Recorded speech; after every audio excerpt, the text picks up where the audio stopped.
Thank you. Thank you, Travis. Good morning, ladies and gentlemen.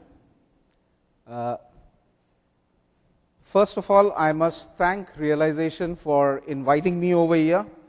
This is the third consecutive year that I'll be speaking in Project Flow Conference. A few more years like this and I'll probably get the Long Service Award. But I must thank Sanjeev for inviting me over here. And all the people, I also must thank Ajay Kapoor because whatever I know of about critical chain today is all because of the hand-holding I got from Dr. Ajay Kapoor, and I'm really grateful to him. I'm also grateful to the Realization team. I keep on complaining often about different things, and I've never seen them getting irritated or angry. What stuff are these guys made of? I don't know. And of course, the conference organizers as well as Norma, Chloe, and Wakar. I probably create a lot of fuss whenever I come over here with all my requirements, all my calls, but I've never seen them getting angry or irritated or anything, and they've always helped me. So thank you, everybody. In the first half today, what we looked at was General Zettler talked about was very global, the GDP of the world and the GDP of US. And then we talked about some systems. Now this is going to be much more ground level stuff, very focused in a particular area. And what you are seeing over here is a finishing mill upgrade in Tata Steel. Now for those of you who have seen the Goldratt satellite program on operations by Eli Goldratt, he gives an example of a steel plant where cast steel slabs are rolled into plates of different sections. Now this is exactly the mill that he's talking about when he's talking about that. So as we go through, we will we'll go through that presentation. In Tata Steel, we started applying critical chain in maintenance and sustenance projects in December 2005. From there on, we've applied critical chain project management techniques to 10 mining projects, 9 projects in blast furnaces, 29 projects in steel melting and casting, 29 projects in rolling mills, both hot strip mill, cold strip mill, as well as wire rod mill. These are different types of mills. 11 projects in cinder plant, 12 projects in power plants, over 100 major shutdowns or turnaround projects in the last 5 years. Right, now let me just give you a project brief on what this project is all about that I'm going to drill down further. This is the mill that we are talking about. We have cast slabs. Liquid steel is cast into slabs of 210 millimeter thickness and wide about 1 to 1.5 meters, 11 meters long. And then these are heated in another furnace to about 1100 degrees centigrade, that's about 2000 Fahrenheit. And then they're rolled into something called a roughing mill, where 210 millimeter thickness is brought down to 30 millimeter thickness. And then there's this finishing mill over here, which is a continuous mill. There are 6 stands, and this 30 millimeter thick plate is reduced to anything between 1.6 millimeter to 16 millimeter thickness. And this whole operation happens for a particular slab in 1.5 minutes. And this is the final product that we are talking about. The project we are talking about over here that I'm going to elaborate on is a project worth about 90 million US dollars, out of which we already have 2 reheating furnaces. We would be putting a 3rd reheating furnace. And the roughing mill and the finishing mill upgrade, which costs about 65 million US dollars. Now this requires about 1 year of preparation. This required about 1 year of preparation. followed by 11 days of execution in the field where the current plant would not be producing anymore for 11 days. Now, and by doing this, we would increase our output from 3.25 million tons per annum to 4 million tons per annum. A 0.5 million tons per annum increase results in about $200 million per year of revenue. And each day the plant is out, it's not producing, we lose $2 million US per day from the current. I mean, we produce, before this happened, we were producing around 10,000 tons per day out of this plant. We would be producing 12,000 tons after this. So what was needed in this project was 65 million US getting installed in 11 days, 30 task managers, 5 external agencies, 300 workmen, 4 different countries, 15 experts, and there are some internal shops like assembly shop and motor repair shop and so on and so forth. Now, just to give you an idea about Tata Steel hot strip mill and the group, the Tata Steel group is a 140 years old group with a turnover of 60 odd, right now I think it's about $70 billion. The steel unit, and Tata Group is into everything from cosmetics to steel to mines to automobiles and so on and so forth. The Tata Steel Group is the 8th largest steel producer in the world with a turnover of $33 billion. Now, where I come from is Tata Steel India, which is located in a place called Jamshedpur in the eastern part of India, in the country. And this part has probably some of the richest iron ores available in the world. I mean, it's literally pure iron ore that we are talking about over here with 67%. I mean, if you actually break up Fe2O3 into their molecular weights, then you would probably get 67% iron, and that's what we have over here. So a very beautiful place to have a steel plant. And of course, the coal, I mean, the other thing that is required in a steel plant is coal. So we have coal mines all over this place, and we have iron ore mines all over this place, very close to each other. Our last year's turnover was about $6 billion. We own our own raw materials, and we are famous for corporate social responsibility. Now, this is the process flow at hot strip mill. You have the mines. We own our own mines. We have our own mines. That gets produced through different processes through the blast furnace into something called a hot metal, which is more of a cast iron. That gets processed further into steel melting, that's LD1 and LD2, that's steel melting, which gets further rolled into different shapes. And this is the mill that we are talking about, where this particular case was implemented. Right now, to talk about the mill, we are talking over here of 2 furnaces, reheating furnace. The input is something like this, 210 millimeter slabs that we I talked about, and the output is something like this, 1.6 to 16 millimeter thick sheets. We have 2 reheating furnace. This $90 million of expansion would result in a 3rd reheating furnace. This is the roughing mill over here, in between. This one doesn't seem to work. Okay. Anyway, followed by the finishing mill, and then there's a cooling table, and then there are coilers where the material gets the coil form.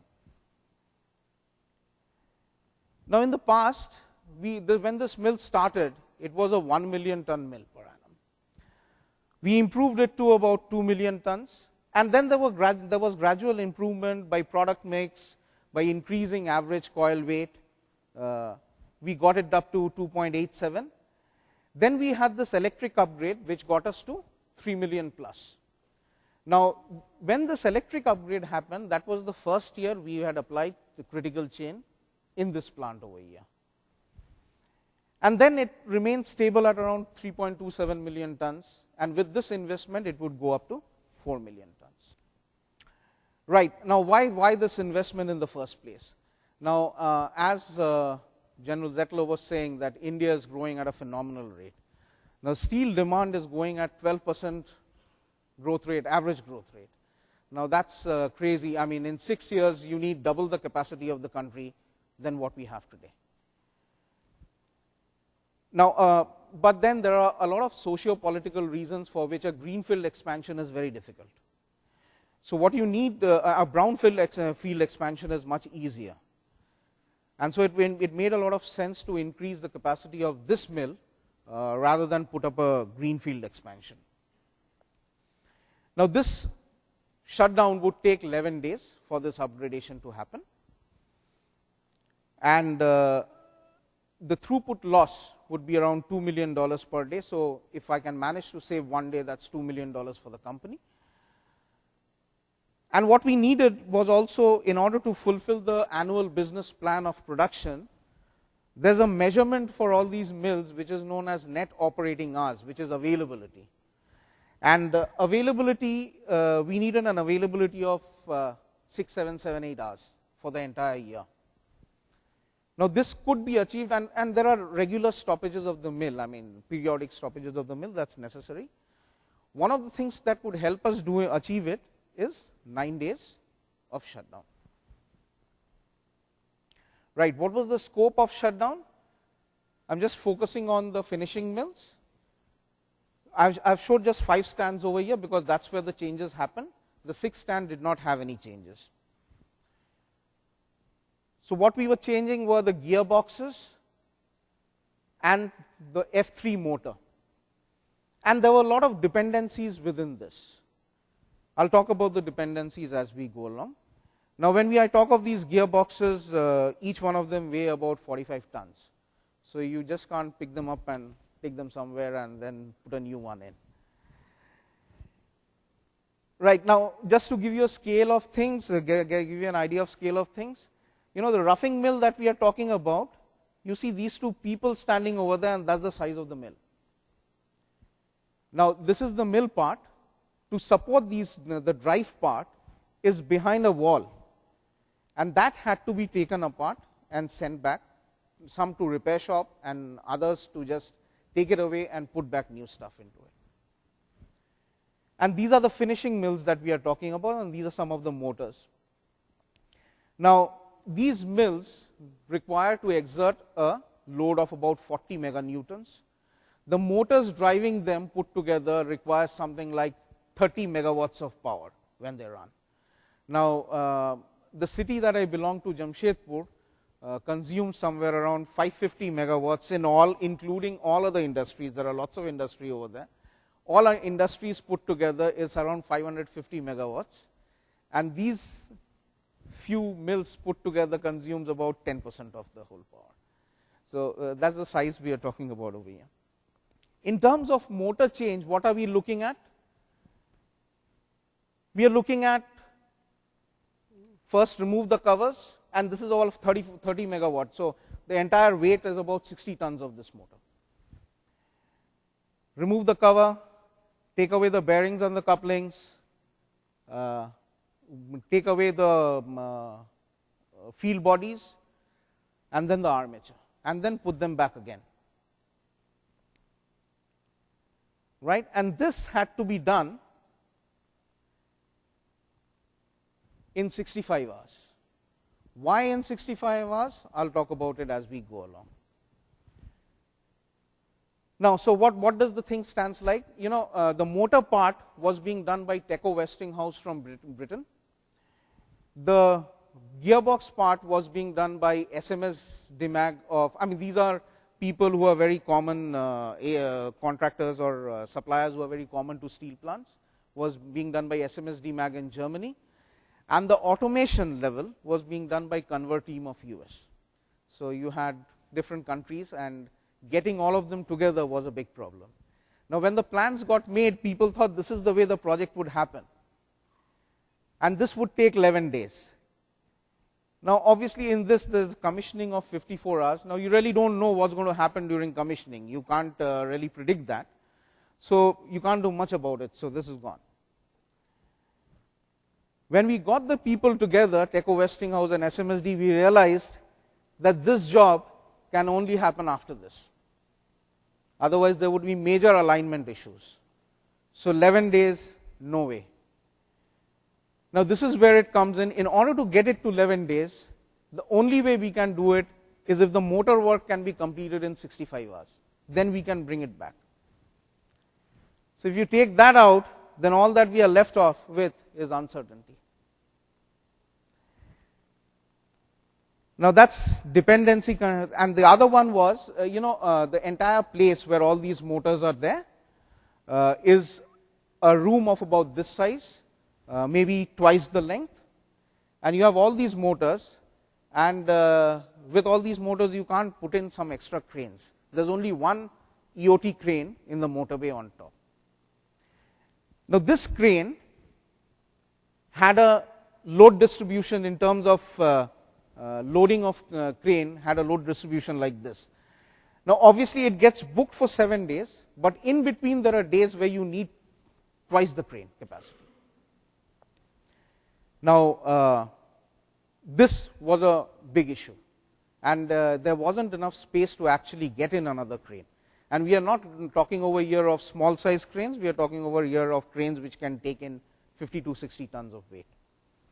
So mobile cranes really can't get into that space. Right. So this was the other problem in terms of crane capacity. Now, while preparing this presentation, I was just wondering if I were to make this presentation before the shutdown, then I wouldn't be showing this slide. Because this was a completely unrelated project.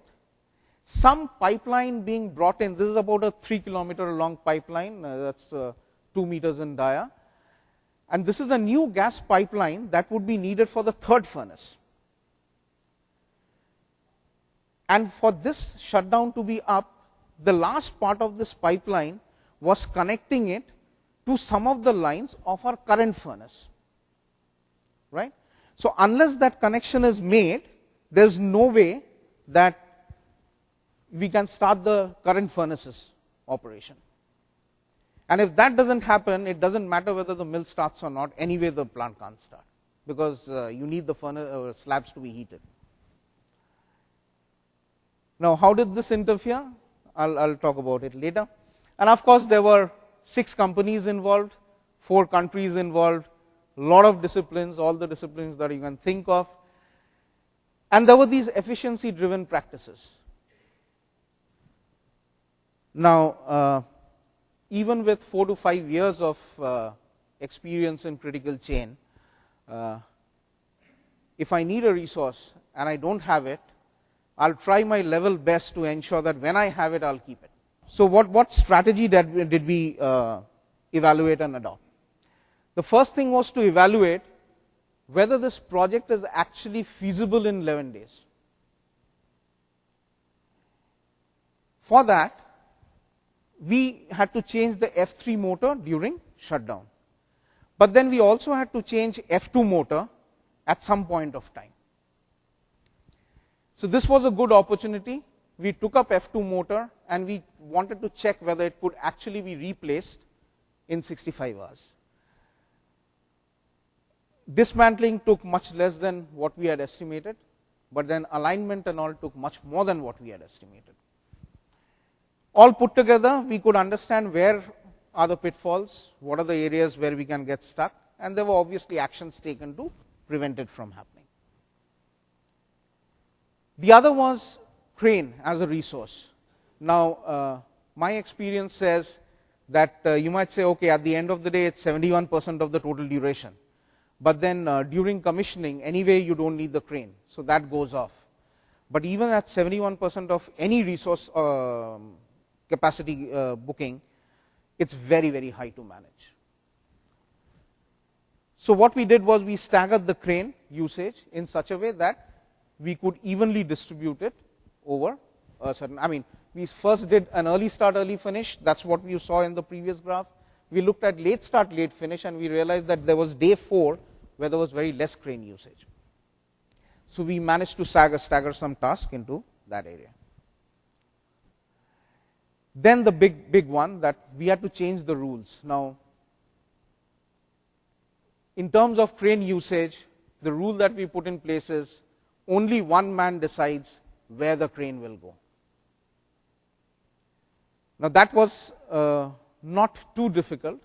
The other part was release the crane when you don't need it. Now, we had to go to the extent of creating certain punishments for people that if I have the crane and I am not using it, then I am in trouble. So, if I am not using it, leave it. Doesn't matter if it's idle, but leave it. Just don't keep the crane to yourself. The other part was the tool matrix that you see over here. And of course, in terms of the supervision plan, it was 24/7 working. So, accordingly, the supervision plan was worked out. The other part, of course, the last was release control of work. Now, as Dave also said that for all technicians and mechanics, you give them a screwdriver and a spanner and they will find something to open and close back again. Now, that's very true all over the world. Now, this is release control is a difficult thing to implement. In fact, I think that's the most difficult thing to implement while implementing critical chain. Now, one thing the rules were simple. F3 motor work would only start once F3 gearbox is over.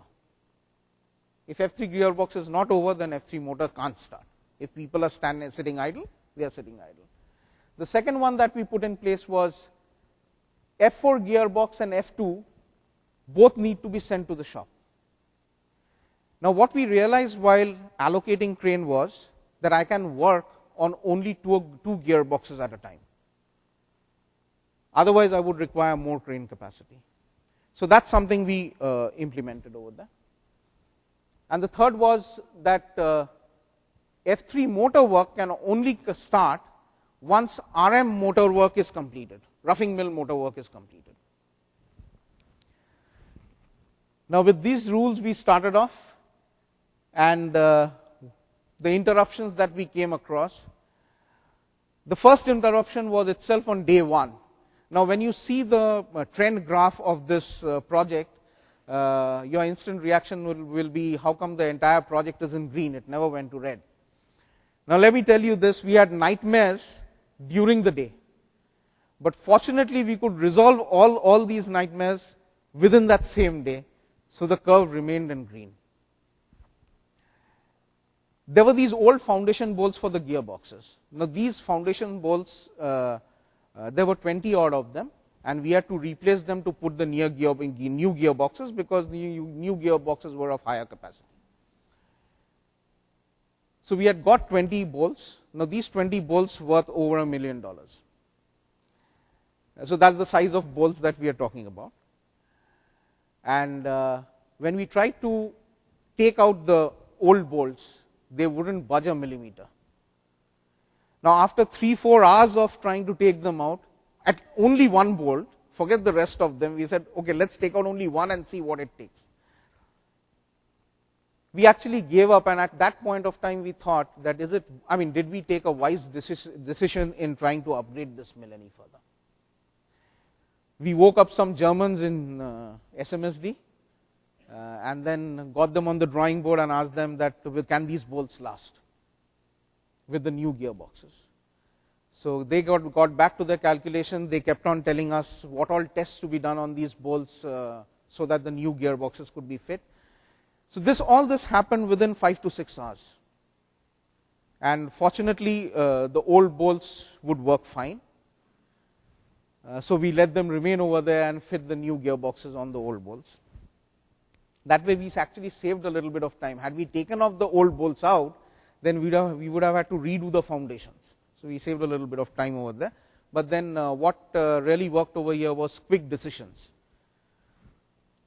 The other one was roughing mill motor job took a long time, much longer than what was expected. Now, there was something interesting that happened. On day 3, when I went there, the electrical fellow comes to me and says, is SMSD on time? I said, why? What's your problem? You do your job on time. So, his reaction was, no, I want to know whether they are on time because I have to start F3 motor. So, I said, are you on time on RM? So he said, no, I'm late. So I said, don't worry about it. Continue your work with RM, start on F3 motor, doesn't matter whether SMSD has finished or not. Start on F3 motor only when you have finished RM gearbox. So that decision over there really helped. The third place where we had a major interruption was, and we had no clue about this. I mean, this project was not even in the focus. This pipeline at this point over here, this particular tower is TW4, tower 4. Now, when we were monitoring this project, after 1 or 2 days, we realized that at tower 4 the job is stuck. Now, whenever we asked these people that what happened to tower 4, they would say, oh, see, tower 6 is ready, 10 is ready, 8 is ready, everything is ready, so why are you worried about tower 4? Now, day 1 that happened, fine. Day 2, exactly that same thing happened, that they were not ready to talk about tower 4, but they were ready to talk about everything else, and where the progress was very good. So at the end of the review meeting, I asked the chief of this hot strip mill, I said, why don't we just take a walk and see why is this tower 4 stuck? And we went there, and both of us started laughing when we went there. Because there was this restroom, workers' restroom over here, this has got shifted now. There was this restroom exactly at the place where this foundation was supposed to be built in. And tinkering around with restrooms is major industrial relations problem. So then we realized that, and the other part was, there was the shop over here, so the line had to bend, this needed a bend over here. We couldn't bend it too much because anyway gas flows and liquid fluid flows are very complex subjects that designers don't want to talk about. So we immediately escalated the matter right up to the president of the workers union, and we went to him and said, look here, this is the story, just give us some time, we'll make a temporary arrangement and we'll shift the toilets. The designer was put in, because you see, once you have these restrooms, then you also have the underground sewage line and water lines and so on and so forth. So that so the whole foundation had to be redesigned, and that's why this is the curve of trend chart of this particular project, which is an unrelated project, where over here it got stuck, it was going up, and then it went straight back because we had to redesign this stuff. But then everything recovered over here. Don't worry about this vertical line. Towards the end, they were actually ahead of the finishing mill project. So they had to wait over there just to make those final connections to the current furnaces. Right, in terms of results, the biggest satisfaction that we derive from implementing critical chain is in most of these organizations where you have an operations staff and you have the maintenance staff, and if the engineering staff comes in, then it's a real mess. I mean, they spend more time fighting rather than doing projects. One thing that good that happened about implementing critical chain in all projects in Tata Steel was the fact that there was major harmony among the entire team, and for the whole team it was the project which was important and not individual groups. The other big gain that we have seen in implementing critical chain in Tata Steel is, in the 5 years of critical chain implementation, I mean, it's very difficult to make a correlation or establish a correlation, but the fact is, I mean, you know, steel plants are pretty infamous for fatality. All over the world it's like that. So we have DuPont as a consultant on industrial safety for us, grooming us as on safe practices as well. So recently, one of these DuPont consultant made a comment that I don't know what you all are doing with these shutdowns.